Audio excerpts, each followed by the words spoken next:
السلام علیکم ناظرین، ملتے ہیں ناول کی دوسری قسط میں اور اسٹارٹ کرتے ہیں جہاں سے چھوڑا تھا۔ تو چلیں اسٹارٹ کرتے ہیں۔ اسکول کی بس بہت سی جگہوں پر رکنے کے بعد اب واپسی کی طرف گامزن تھی۔ اس نے بہت انجوائے کیا تھا۔ ان کی بس اسکول پہنچی تو روزی جو اس کی واحد بیسٹ فرینڈ تھی کا ڈرائیور پہلے سے موجود تھا۔ آبش کا ڈرائیور ابھی تک نہیں پہنچا تھا۔ روزی نے آبش کو ڈراپ کرنے کی آفر کی تو اس نے منع کر دیا، لیکن روزی کے بے حد اصرار پر اس نے مجبوراً ہاں کر دی۔ لیکن پہلے اپنے ڈرائیور کو کال کی تاکہ اس کو منع کر دے، لیکن کال نہ ہو پائی۔ ان کی گاڑی سڑک پر رواں دواں تھی کہ اچانک ڈرائیور نے ایک جگہ گاڑی روک دی۔ آبش نے چونک کر دیکھا، اس نے اس علاقے کو پہلے نہیں دیکھا تھا۔ کچھ ہی دیر میں ایک گروپ جن میں لڑکے اور چند لڑکیاں تھیں ان کی طرف چلے آ رہے تھے۔ وہ لوگ چلتے ہوئے سیدھے آبش کی طرف آئے تو روزی نے جلدی سے اس کی طرف کا دروازہ کھول دیا۔ لیٹس گو بیبی، ان میں سے ایک لڑکی نے کہا تو آبش نے اچنبھے سے روزی کو دیکھا جو مسکرا رہی تھی۔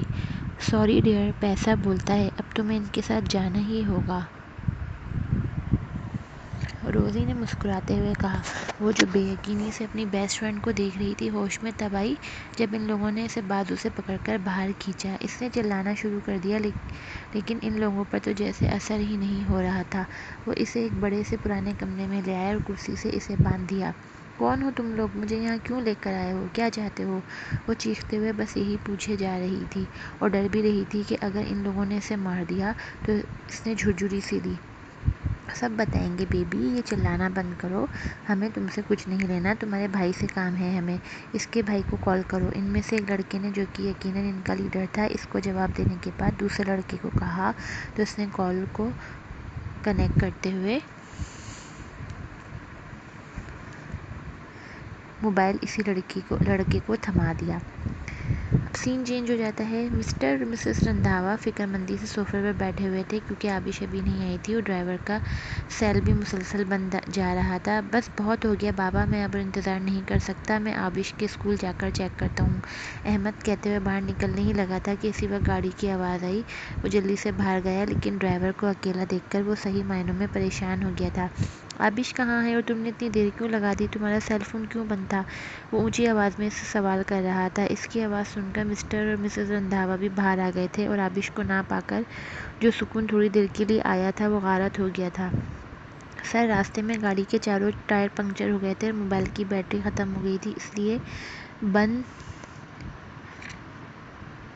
تھا۔ گاڑی کے ٹائر لگوانے کے بعد میں اسکول گیا تو چوکیدار نے کہا کہ آبش میم اپنی دوست کے ساتھ چلی گئی ہیں۔ ڈرائیور کا جواب سن کر وہ سب خاموش کھڑے تھے اور دعا کر رہے تھے کہ آبش کو کچھ نہ ہو۔ اس خاموشی کو احمد کے موبائل پر ہونے والی بیل نے توڑا۔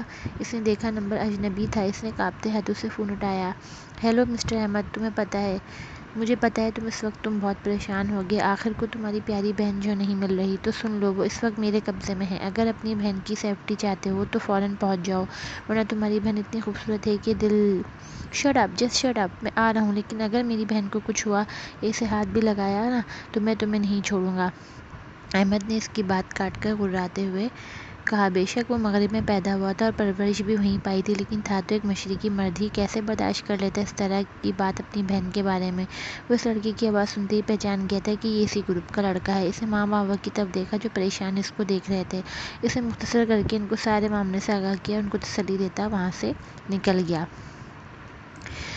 آبش کو جب معلوم ہوا کہ وہ گروپ ہے جس کے بارے میں اس کا بھائی بتا رہا تھا تو اس کو پچھتاوے اور گھبراہٹ نے آن گھیرا۔ وہ پچھتا رہی تھی کہ اس نے اپنے بھائی کی بات کیوں نہیں مان لی، نہ وہ پکنک پر آتی اور نہ یہ سب ہوتا، اور وہ گھبرا رہی تھی پتہ نہیں یہ لوگ اس کے بھائی کے ساتھ اب کیا کریں، لیکن وہ بھول گئی تھی کہ جو ہونا ہوتا ہے وہ تو ہو کر رہتا ہے، ہم چاہیں یا نہ چاہیں۔ جیک، وہ آ گیا ہے، ان لڑکوں میں سے ایک نے جیک نامی اس لڑکے کو کہا جو ان کا گروپ کا لیڈر تھا۔ احمد ان سب کی توقع سے بھی زیادہ جلدی پہنچ گیا تھا۔ وہ شیطانی مسکراہٹ لیے گلاس وال کی طرف بڑھ گیا تھا جہاں ان لوگوں نے آبش کو رکھا ہوا تھا۔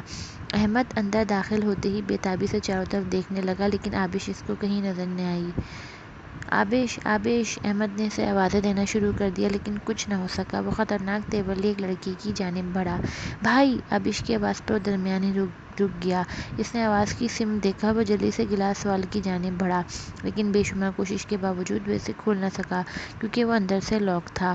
وہ اندر کا منظر بآسانی دیکھ سکتا تھا، جہاں آبش کو ایک کرسی پر باندھ دیا گیا تھا اور جیک اس کے سر پر گن تانے کھڑا تھا اور مسکرا کر احمد کی طرف دیکھتے ہوئے گویا ہوا، ویلکم بڈی، تمہاری بہن اتنی خوبصورت ہے کہ اسے دور جانے کا دل ہی نہیں چاہ رہا۔ ویسے تمہارے لیے ایک ڈیل ہے، تم اپنی بہن کو میرے حوالے کر دو، میں تمہیں کچھ بھی کہے بغیر چھوڑ دوں گا۔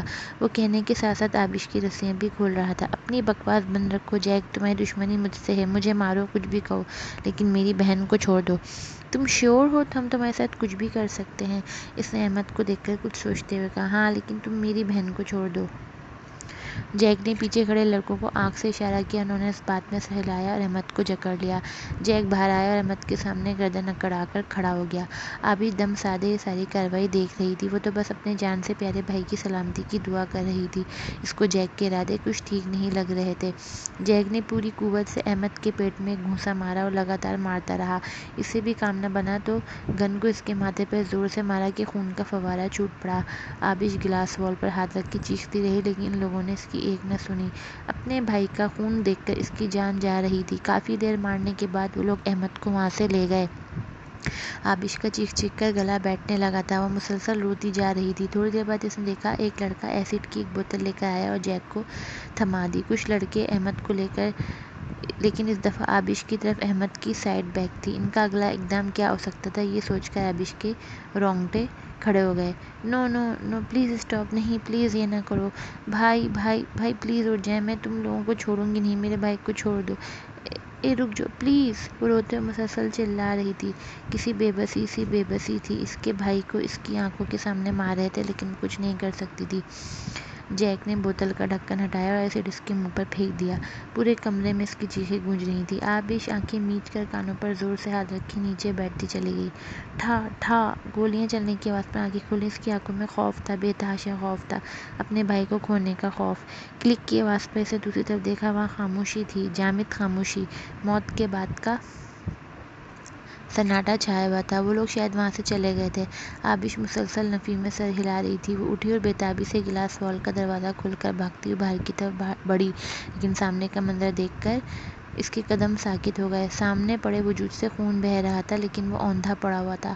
بھائی، آبش نے آہستگی سے پکارا۔ وہ چلتی ہوئی اس تک آئی، دھڑکتے دل اور کانپتے ہاتھوں سے اس کو سیدھا کیا تو بے ساختہ پیچھے کو ہٹی۔ اس کے پیروں تلے سے زمین نکلنے لگی تھی، باڈی کا چہرہ سارا جھلسا دیا گیا تھا، وہ بالکل پہچان میں نہیں آ رہا تھا اور 2 گولیاں سینے پر لگی تھیں۔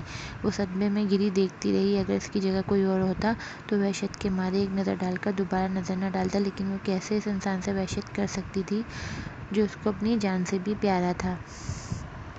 وہ بالکل ساکت بیٹھی تھی اور آنکھوں سے آنسو کا ایک ریلا تھا جو بہہ رہا تھا۔ وہ خاموش تھی، بالکل خاموش۔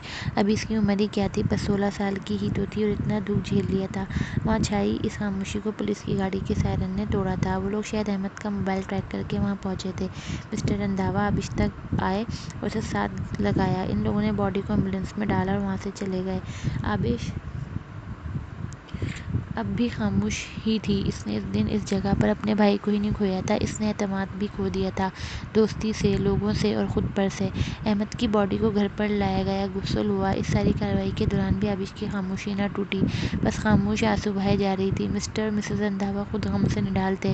باڈی کی حالت ایسی نہیں تھی کہ زیادہ دیر رکھی جاتی، اس لیے مسٹر رندھاوا کچھ دوستوں کے ساتھ لے کر باڈی کو لیے چلے گئے۔ ایک ماہ بعد کیا ہوا، ابھی میں بیان کرتی ہوں۔ موت زندگی کو ختم کرتی ہے، رشتے کو نہیں۔ یہ دنیا فانی ہے، ایک نہ ایک دن سبھی نے چلے جانا ہے۔ کسی کا وقت آج آیا ہے تو کسی کا کل آ جائے گا، لیکن آئے گا ضرور۔ اس حقیقت کو ہم جھٹلا نہیں سکتے۔ اگر ہمارے پیارے ہمیں چھوڑ کر چلے جائیں تو ہمیں چاہیے کہ صبر کریں، ان کے لیے دعا کریں۔ کچھ لوگ کہتے ہیں کہ کہنا بہت آسان ہوتا ہے، لیکن جب آپ پر گزرتی ہے تب آپ کو پتہ چلتا ہے۔ ہاں ٹھیک ہے، لیکن ہم کوشش تو کر سکتے ہیں نا، صبر کریں۔ اور ویسے بھی میرا ماننا ہے کہ جسمانی موت معنی نہیں رکھتی، اصل معنی وہ موت رکھتی ہے جو کسی کے دل میں آپ کی ہوتی ہے۔ لہٰذا یہ موت ہماری زندگی تو ختم کر دیتی ہے، لیکن ہمارے پیاروں سے ہمارا رشتہ تو ختم نہیں ہونا نا۔ ہمیں بہادر بننا چاہیے تاکہ خود سے منسلک لوگوں کو ہم سہارا دے سکیں۔ احمد کی موت کے بعد سے وہ مکمل خاموشی اختیار کی ہوئی تھی، ایسے جیسے خود کا بھرم رکھ رہی ہو۔ مسٹر اور مسز رندھاوا اس کو اس طرح دیکھ کر بہت پریشان ہو جاتے تھے۔ اس وقت وہ احمد کے کمرے میں موجود تھی اور کمرے کی ایک چیز کو چھو کر محسوس کر رہی تھی جب اس کو احمد کی ڈائری ملی۔ اس کو احمد کی عادت کا پتہ تھا کہ وہ اپنی ڈائری میں ضرور کوئی نہ کوئی اچھی بات لکھتا ہے۔ اب بھی جب اس نے یہ سب پڑھا تو اس کو ایسے لگا جیسے احمد اس سے مخاطب ہو اور کہہ رہا ہو کہ تم ماں بابا کا خیال نہیں رکھ رہی، میں تم سے بہت مایوس ہوا ہوں۔ اسے لگا جیسے اس کا بھائی اس سے ناراض ہے۔ وہ اٹھی اور الماری کی طرف بڑھی۔ الماری کھول کر اس نے احمد کی ایک شرٹ کو پکڑ کر محسوس کیا۔ وہ الماری بند کرنے لگی تھی کہ اس کی نظر سامنے پڑی جہاں ایک پیک کیا ہوا گفٹ رکھا تھا، ساتھ ایک کارڈ بھی تھا۔ اس نے ہاتھ بڑھا کر وہ گفٹ اور کارڈ نکال لیا۔ اس نے گفٹ کھولا، اس کے اندر ایک سیل فون تھا۔ اس نے کارڈ کو دیکھا جس پر ہیپی برتھ ڈے لکھا ہوا تھا۔ اس نے کارڈ کھولا، اندر ایک پویم لکھی ہوئی تھی۔ اس نے پڑھنا شروع کیا۔ کچھ دن بعد اس کی سالگرہ تھی۔ اس کو یاد تھا وہ سیل فون کے لیے کتنی ضد کرتی تھی، لیکن احمد ہر بار اس کو ٹال دیتا تھا کہ وہ ابھی چھوٹی ہو، اور جب اس نے گفٹ کے طور پر دے دیا تھا تو وہ خود نہیں تھا۔ اس نے کارڈ کو ہونٹوں سے لگایا۔ مسٹر رندھاوا احمد کے کمرے کا دروازہ کھلا دیکھ کر جلدی سے اس طرف بڑھے، لیکن اندر مسز رندھاوا کی بجائے آبش کو دیکھ کر حیران ہو گئے۔ وہ اندر داخل ہوئے اور آبش کے سر پر ہاتھ رکھا۔ آبش نے ڈبڈباتی آنکھوں سے ان کی طرف دیکھا۔ ان کا دل کٹ کر رہ گیا۔ وہ جانتے تھے کہ اس سب کے دوران آبش کا سب سے زیادہ نقصان ہو رہا تھا۔ انہوں نے اسے خود سے گلے لگایا۔ آبش تو جیسے شادی کی تلاش میں تھی، جو ملتے ہی وہ پھوٹ پھوٹ کر رو دی۔ بابا، بھائی مجھے چھوڑ کر چلے گئے۔ بابا، میری وجہ سے بھائی چلے گئے۔ بابا، کتنا منع کیا تھا مجھے، اگر میں نہ جاتی تو یہ سب نہیں ہو پاتا بابا۔ وہ روتے روتے بس یہی کہہ رہی تھی۔ مسٹر رندھاوا نے اس کا سر تھپکتے ہوئے اسے تسلی دی، لیکن وہ تو جیسے آج سارا غبار باہر نکال دینا چاہتی تھی۔ آبش، اس گلڈ سے باہر آ جاؤ، یہ سب تمہاری وجہ سے ہوا۔ احمد نے ہمیں سب بتا دیا تھا۔ یہ ایک نہیں دن تو ہونا ہی تھا۔ یہ اللہ کے فیصلے ہیں بیٹا، اس کی چیز تھی، اس نے لے لی۔ ہم نے بھی اپنا جوان بیٹا کھویا ہے۔ تمہیں کیا لگتا ہے کہ ہمیں دکھ نہیں ہے؟ ہے، بہت ہے، لیکن ہم نے اللہ کی رضا مان کر صبر کر لیا ہے۔ ہم نے اپنی ایک اولاد تو کھو دی ہے، لیکن ہم تمہیں نہیں کھونا چاہتے، اور اس بار شاید ہم بھی صبر نہ کر پائیں۔ مسٹر رندھاوا نے اسے پیار سے سمجھایا، لیکن آبش کے رونے میں ابھی بھی کمی نہیں آئی تھی۔ مسٹر رندھاوا نے ابھی کچھ نہ کہا۔ وہ چاہتے تھے کہ وہ ایک بار ہی رو لے۔ کافی دیر بعد وہ پھر گویا ہوئی۔ بابا، ان لوگوں نے بھائی کو بہت مارا تھا۔ میری آنکھوں کے سامنے ان لوگوں نے میرے بھائی کو مجھ سے چھین لیا۔ میں کچھ نہیں کر سکی بابا، میرے بھائی۔ روتے ہوئے اس کی ہچکیاں بند گئی تھیں۔ مسٹر رندھاوا نے دروازے کی طرف دیکھا جب مسز رندھاوا کھڑی آنسو صاف کرتے ہوئے واپس مڑ گئی تھیں۔ وہ اپنی بیٹی کی حالت نہیں دیکھ سکتی تھیں۔ ہر منظر سدا نہیں رہتا، ہر تعلق مسافرانہ ہے۔ تو دوستو، آج کے لیے اتنا ہی۔